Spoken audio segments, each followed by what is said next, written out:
Hey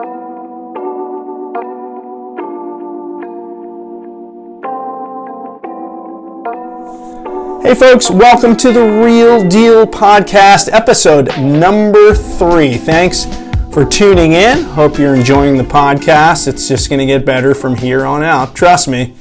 So to pick up where we left off at the end of number 2, I had talked about my first trip to Hawaii, and that was the trip where I competed in the very first Maury International Championships at Pipeline. Super life-changing event for me in so many ways. I went over there at the end of December 1982. I had never been to Hawaii. I rode Pipeline for the first time, which built my confidence immensely. I got to meet bodyboarders from all over the world and sort of compare notes, what was going on around the world, what maneuvers were being done. Because, up to that point, there were no magazines, there were no videos, so you had really zero feedback on what other people were doing in different parts of the world in terms of bodyboarding and maneuvers and what was happening. So we all learned a ton, and we all took it back to our respective homes and applied what we had learned so that when we came back the following year for that same event, the level of riding had shot up astronomically. So the Pipeline event that Maury put on went on for many, many years. I actually had the pleasure of competing in that thing 17 years in a row. And the following year at Haleiwa, which is where they eventually held the event, it was a different story. So we got there to Hawaii, the same deal. Maury picked us up. They put us up in the Kuilima condos, same place they had the year prior. They gave us food, and they took us around to the different surf spots. And it was a similar time period. End of December was the window for the contest. Unfortunately, in the few days that they had for that window, Pipeline never got good. It was north swell the whole week, which is no good for Pipeline. Pipeline likes a west or a northwest direction. On a north swell, it's pretty much like closeouts on the lefts, and the rights can get good, but it was just not good. So the alternative location was Haleiwa Beach Park, which is a really kind of a fun right. It's a kind of a chunky wave. There's a ton of current out there, and it's not like a perfect, ruler-edged wave. It takes some ability to read a wave to ride that place well. So anyway, the event day comes, and we're at Haleiwa, and again, still had the twin fins on my board. I was still rocking the fins, and this is now December of 1983, and now some new faces were in the event. You had the legends like Daniel Kaimi was back to defend his title. Jack Lindholm was there, but Ben Severson, who had missed the prior year's event, that first year's event, because he had an injury. I think he cut his thumb or something. He was there. Pat Caldwell was there. Mike Stewart. All the usual suspects. Tom Boyle was there. Tom Boyle, for those of you that don't know, he eventually launched the first sort of major series of bodyboarding videos, the Bodyboarders Video Magazine series, which were legendary. They weren't the first bodyboarding videos, which preceded Tom's. Those were, what were they called? How to Bodyboard with the Pros 1 and 2. That was done by a different person, but Tom really was kind of the impetus behind bodyboarding videos in the early days. Anyway, I digress. So the contest comes up, and I remember I had a good contest. I actually made it to the semifinals, and I had a heat with Tom Boyle. I ended up beating Tom in maybe in a quarterfinal heat, and I'll never forget. And Tom and I always joke about this. He said, "Oh my God, I got beaten by a guy from Maryland with skegs on his board." So it was a source of embarrassment for Tom, which brings me great pleasure to this day in 2021. So sorry, Tom.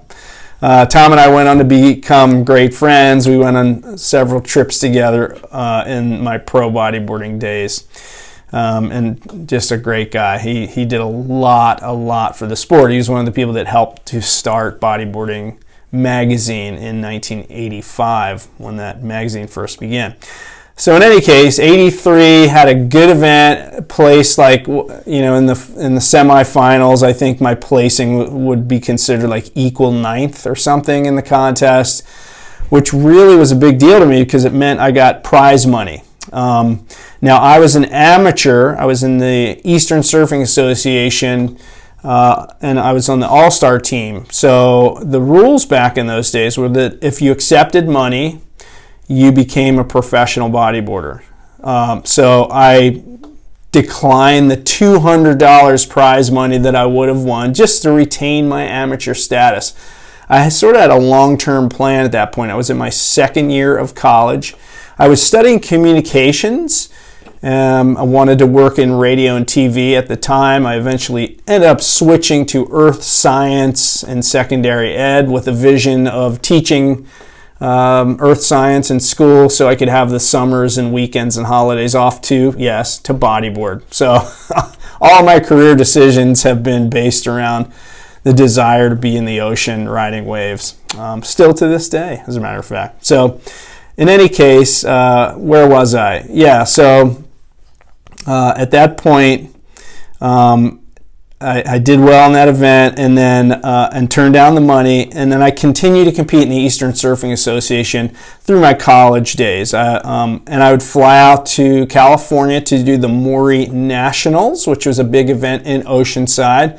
First year I went to that event, I remember I stayed with Patty Serrano, who used to be the marketing person for Maury and is now in charge of running this year, the 50th anniversary of the Boogie celebrations. There's going to be a lot going on, so check our social media for all those details.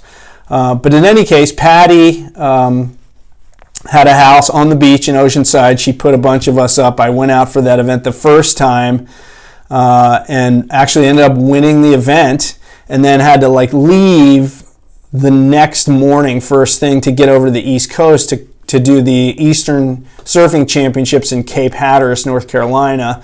Ended up winning that event as well. So, I had East Coast and West Coast titles tied up. So I was having a pretty good amateur career as a bodyboarder, as a competitive bodyboarder. And by that time, I had ditched the skegs on my board. This is now moving up to 1984. So the reason I ditched those skegs was because Ocean City, Maryland, where I started bodyboarding and lived, passed an ordinance where you weren't allowed to have fins on the bottom of your board because I think some tourist had gotten run over and hurt by the fins. So the city council said, okay, bodyboarding, okay, no fins.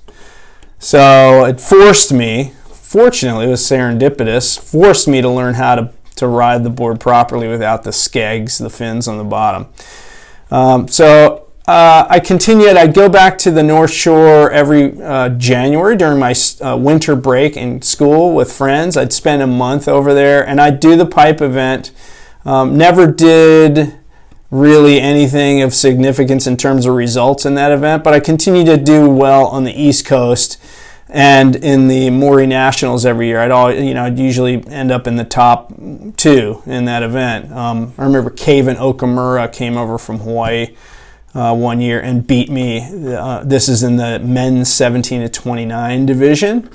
And I remember Keith Sasaki warning me, oh man, we got this guy, he's coming over, he's going to take you out, and he did. So he got first, I got second. Kevin, and rightly so, he's amazing. So anyway, I continued to ride in Maryland through my college career, and the plan was at the end of college was to move to California and try to be a pro bodyboarder. That was really my goal, So I kind of teed everything up with that in mind. I had signed on with Maury Bodyboards in 1984. Mary Lee Christensen graciously offered me a sponsorship, which involved free product. And they also would send me, this is a really cool thing. Maury would do these things originally they were called the Maury Boogie Challenge, which was an event where they'd come to your town and they'd do a demo and then a small contest, and then they'd let you demo equipment, like try out their gear, if you didn't want to do the contest or whatever. So they eventually changed that to call it the Maury Jamboree, and it was just strictly, hey, come demo our stuff for free. We got these pro riders. They'll show you how to do it.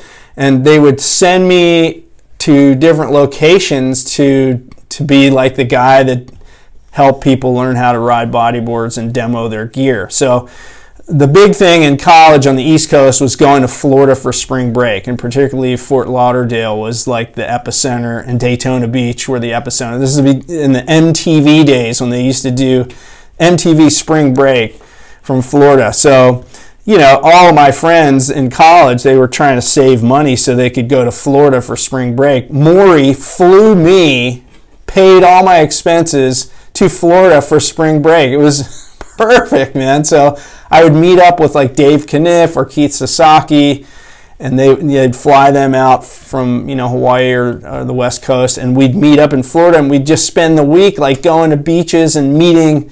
We were college-age guys. We were meeting girls and giving girls lessons, and guys and families and all that stuff. And the whole idea was Maury would turn people onto bodyboarding, and they'd buy gear, and it worked. It was an awesome, awesome program, the demo set up there with the jamborees. So I did tons of those during my college years, and Maury, footed the bill. And we'd do some like interviews with the news and be on like little talk shows and stuff down there in Florida. It was just, it was really, really a cool lifestyle. So when I was about to graduate from college, I, talked to Mary Lee Christensen, again, the marketing person from Maury at the time, and I said, look, here's my plan. I'm going to graduate from college at the end of 1986.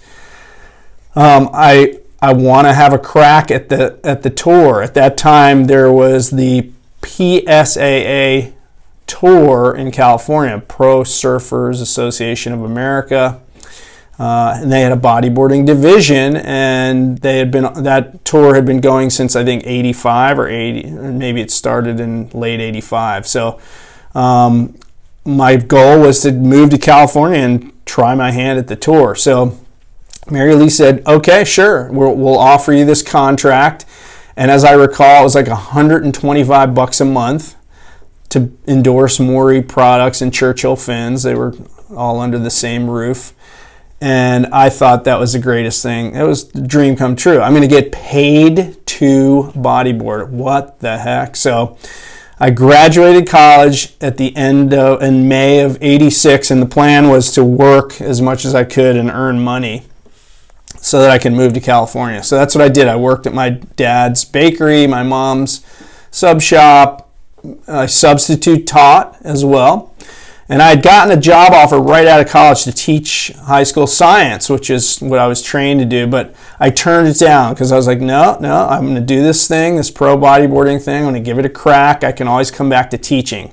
As a science teacher, there was a lot of demand, so I thought, okay, if the bodyboarding thing doesn't work out, I can be a science teacher, 2 years from now or whatever. I'm going to have a shot at this. So finally in the winter of 87, I got all my ducks in a row. I coordinated with Dave Kniff, my buddy in California, who was graduating college at the end of 87. And I said, okay, Dave, here's the plan, dude. I'm moving to California. You and I, let's get a place together, and we'll do this pro bodyboarding gig. So he said, no worries. So he wasn't graduating till like the end of May. So I left the East Coast at the end of April. It took me 4 days to drive out with everything I owned, said goodbye to my family, my hometown in Ocean City, Maryland, and headed west, man. I was, 4 days drive solo. And I got out here on May 1st, 1987.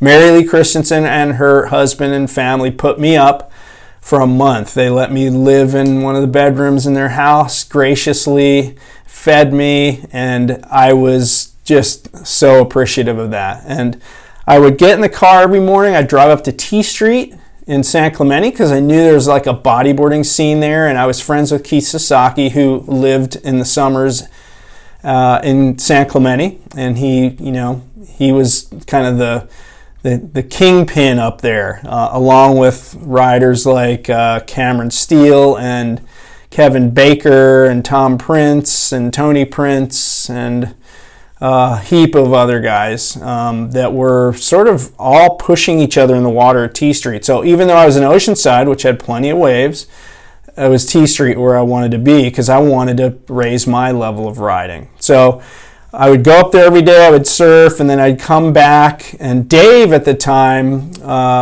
he was just about to graduate college, but he was going to be a lifeguard in Oceanside for the summer. So once he eventually graduated and he and I moved into an apartment literally across the street from the beach in Oceanside, he would leave to go lifeguarding, and I would hop in my car and drive up to San Clemente. Even though I could walk across the street and ride fairly empty waves in Oceanside, I wanted to be where, all this energy, this bodyboarding energy was. And T Street was blackballed as well. So that meant, that they kick out the surfers and only allow bodyboarding during the day in the summer months. So it was perfect. It was really a great place to raise my level of riding, be around other pros, and just, feel that energy. And at the time, I was also working on getting more sponsors.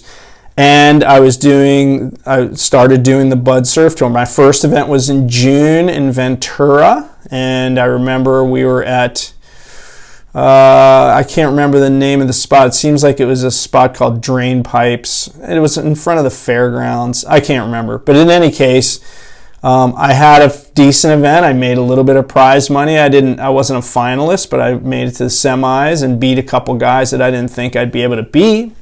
Made a little bit of money, and I was kind of encouraged. So I started approaching other companies for sponsorships, and I was able to cobble together enough income through the sponsorships, $200 a month here, $150 there, just to cover my bills, food, gas, insurance, rent, and so forth.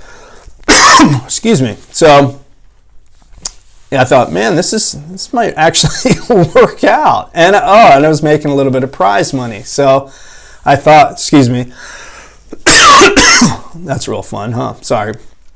So in any case, the bodyboarding career was slowly taking off. And here we were moving into the summer of '87. Dave and I living together. And Dave drops a bomb on me towards the end of the summer. He says, hey man, I have this degree, in like phys ed and I forget what else. And he said, I'm going to take this job with Club Med and I'm going to move out of the country and work for Club Med. And I was like, oh my God, my roommate is leaving. I don't have a place to live. So what am I going to do? Well, excuse me. So I thought, well, I really want to live in San Clemente. So I put the word out with Sasaki, who lived in an apartment with some roommates up in San Clemente. And fortunately, they said, hey, look, we got a guy moving out in about a month. So you can crash on our couch until then. And then you can move into that bedroom. And it's like, I think it was like $250 a month or something to have a bedroom in that house. And it was right down from the pier. I could walk to T Street in like less than 15 minutes. So when the summer ended and Dave split, we ended our rent at the place in Oceanside, loaded up all my gear, and it wasn't much. We were sleeping on, cots and had milk crates as furniture, so it wasn't like it was a big deal. Moved up to San Clemente, lived on the couch for the first month. And then I got my bedroom and I felt like I had arrived. Here I was living with, a guy, Keith Sasaki, who was one of my bodyboarding idols because he was like the best drop knee guy in my eyes of the day. And I was walking distance to T Street, which I loved to ride. And I was making money just to go bodyboarding and compete on the Bud which eventually became the Bud Surf Tour. So all the ducks were falling in a row for me, and I was really, really stoked, man. So we moved into the fall of '87, and I was really just focusing on that U.S. tour, and I was doing pretty well, man. I was like top 10 in the rankings, and there was a lot of riders on that tour at the time. The best riders in Hawaii and California all were competing. That was Ben, Mike, Pat, Caldwell, JP, Danny Kim, all the best guys in California, Ron Zabel, Bob Forbes, the Lauman brothers, the names just go on and on, Tom Prince. So, a lot of riders, and that tour was pretty good, man. I mean, we had events, sometimes 8, 9, 10 events a year, and they were getting ready to expand the tour outside of California in the months and years ahead. And the surf industry was exploding. It was really pretty easy to get sponsors at the time. Being from the East Coast, the first pro bodyboarder from the East Coast, I was kind of the token East Coast rider, so that helped my case in terms of standing out from other riders for sponsorships.